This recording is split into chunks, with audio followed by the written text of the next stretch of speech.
भगवान का एक स्वभाव है, बहुत करुणामय स्वभाव है।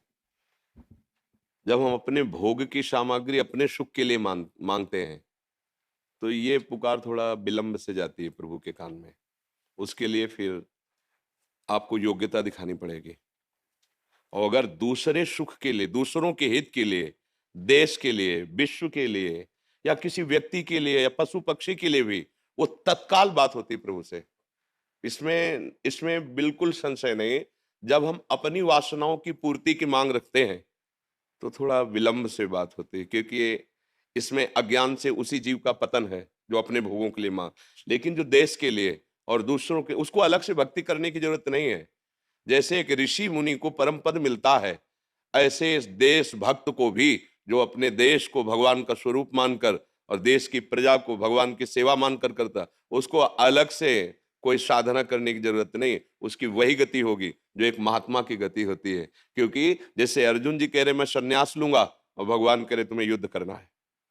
कह रहे ना, आताताई आतंकी दुष्टों को तुम विनाश करो जो अधर्म में चल रहे हैं। संन्यास लेने की जरूरत नहीं, इन अधर्मियों का विनाश करो, और जो हमारे धर्म से चलने वाले असहाय जन हैं उनकी सहायता में करो। अगर उनकी सहायता में प्राण भी चले जाते हैं तो तुम्हें भगवत प्राप्ति होगी। परहित सरिस धर्म नहीं भाई, पर पीड़ा सम नहीं अगुभाई। जो दूसरों के हित के लिए कोई भी पीड़ा उसे परास्त नहीं कर सकते। ये निज अनुभव, ये कहूं खगेशा।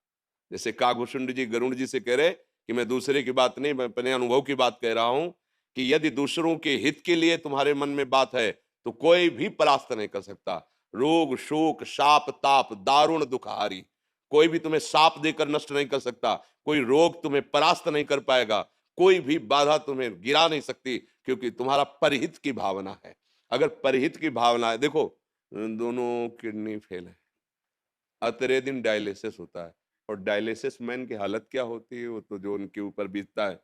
लेकिन अगर ये कुछ प्रक्रिया आप देख रहे, 1:30 बजे रात्रि से यहाँ की दिनचर्या शुरू होती है, ये केवल इसी से है कि हमारे देश के प्राणी ये समझें कि विषय भोग अधर्म पूर्वक करने से तुम्हें कभी शांति नहीं मिलेगी। धर्म पूर्वक विषयों का सेवन करो, दूसरों को सुख पहुंचाओ। तो मेरे अंदर उत्साह आ रहा है, मेरे अंदर बल आ रहा है, मैं आपसे बात करने के लायक सामर्थ्य पा रहा हूं। कौन दे रहा है? प्रभु दे रहे हैं। नहीं हालत तो, जैसे आपके इतने बार शरीर की ऐसी अव्यवस्था, और इस पर भी आपका जोश कि हमारा देश सुखी रहे, हमारा देश ऐसे निर्विकार भाव से रहे कि परस्पर सुहृदता बढ़े, मित्रता बढ़े, भाईचारा बढ़े। ये छोटी-छोटी जो मेड़े बीच में बन रहे हैं, ये सब हट जाएँ। हम एक घर के जैसे परिवार के अलग-अलग कमरों में रहते हैं, ऐसे क्यों नहीं रह सकते? एक बहुत बड़ा घर है, उसका नाम भारत है। ये जो अलग-अलग प्रदेश और ये जिला बने हुए हैं, ये हमारे अलग-अलग उसी एक बड़े घर के छोटे-छोटे घर हैं। हम कोई भी कपड़ा धारण करें, कोई भी वेश धारण करें, हम एक ही के बच्चे हैं, दूसरे के नहीं हैं। हम सब भाई-भाई हैं, अलग-अलग कमरों में रह रहे हैं एक ही पिता की संतान। ऐसा क्यों नहीं समझते? कौन-सा ऐसा धर्म है जो दूसरे का अहित करके पुष्ट होता हो? वो धर्म नहीं, वो अधर्म है। इसलिए जैसे अपने शरीर का एक अंग कोई खराब होकर पूरे शरीर को नष्ट करना चाहे तो उसे हम कटवा देते हैं। अपने शरीर का अंग अभी पता चल जाए यहाँ कैंसर है, आपको कटवाने से कैंसर से आप बच जाएंगे, नहीं तो पूरा फैल जाएगा। तो राजी होकर पैसा देके कटवा देंगे, आप इसे काट दीजिए।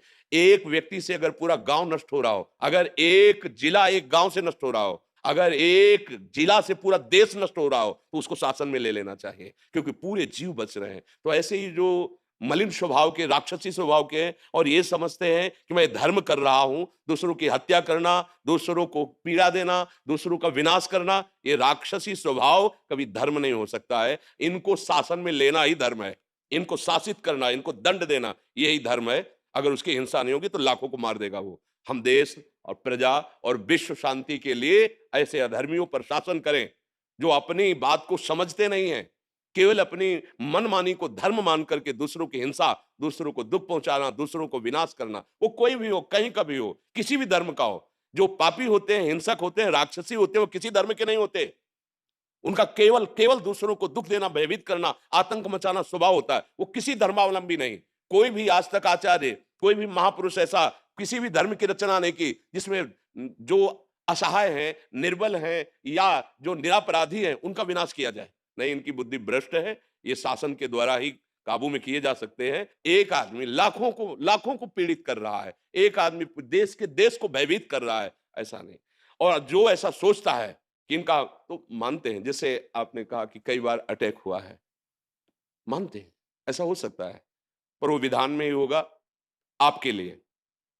आपके अनंत जन्मों के कर्मों का हिसाब नष्ट हो रहा है, ऐसे बाल बांका नहीं हो सकता, ध्यान रखना। धर्म करने से जो पीड़ा प्राप्त होती है, धर्मात्माओं को सदा पीड़ा झेलनी पड़ी, इतिहास साक्षी आप देख लो। अब गुरुजनों को देख लो, गुरुवाणी में जो वर्णन देखो, गुरुजनों को कैसा अधर्मियों के प्रति और अपने धर्म के प्रति दोनों भाव को देखिए, तो भारी कष्ट को सहते हुए महापुरुषों ने धर्म की रक्षा की है। उनके शरीरों को भी कष्ट दिया गया है और उन शरीरों के कष्ट को सहा है, हंसते हंसते सहा है। तो जैसे आप चल रहे हैं, फिर ये कह दे कि अगर तुम ठीक कर रहे हो तो तुम्हें कष्ट क्यों है? जैसे कोई कह देना कि आप समझते हो कि मैं धर्म कर रहा हूं तो फिर आपका शरीर क्यों ठीक नहीं? तो बचपन से बाबा जी हैं, कभी चींटी को जानकारी से मारा हो ऐसा मुझे याद नहीं, दोनों किडनी खराब है। क्यों? अनंत जन्मों का हिसाब है, उसको पावन करके प्रभु हमें बुला रहे हैं। पूरा कपड़ा मलिन था, धुलाई हो रही है।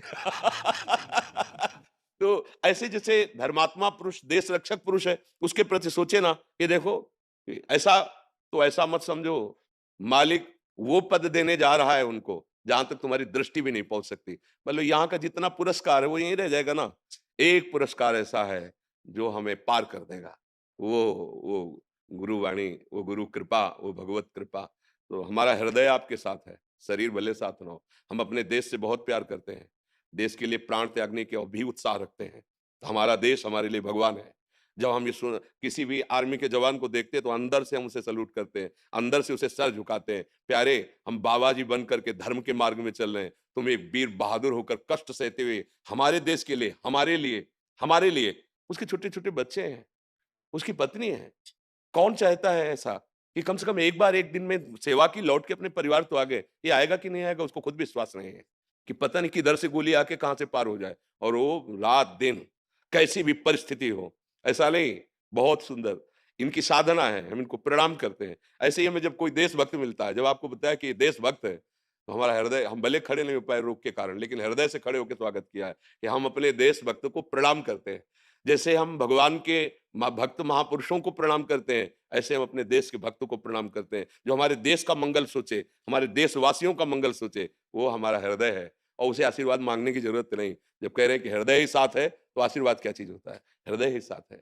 बिल्कुल आप निर्भय रहिए, निश्चिंत रहिए और निशोक रहिए, और जब तक श्वास है तब तक देश सेवा में। बस अंतिम तो फतेह ही फतेह है ना। अंतिम तो फतेह ही है जब धर्म से चला जाता है। देखो, हमें बहुत ही प्रसंग हृदय में आनंद प्रदान करता है। भगवान के पिता का सौभाग्य दशरथ जी को मिला, राम जी के पिता का सौभाग्य नहीं, लेकिन अंत्येष्टि क्रिया का सौभाग्य जटायु को मिला, दशरथ जी को नहीं मिला।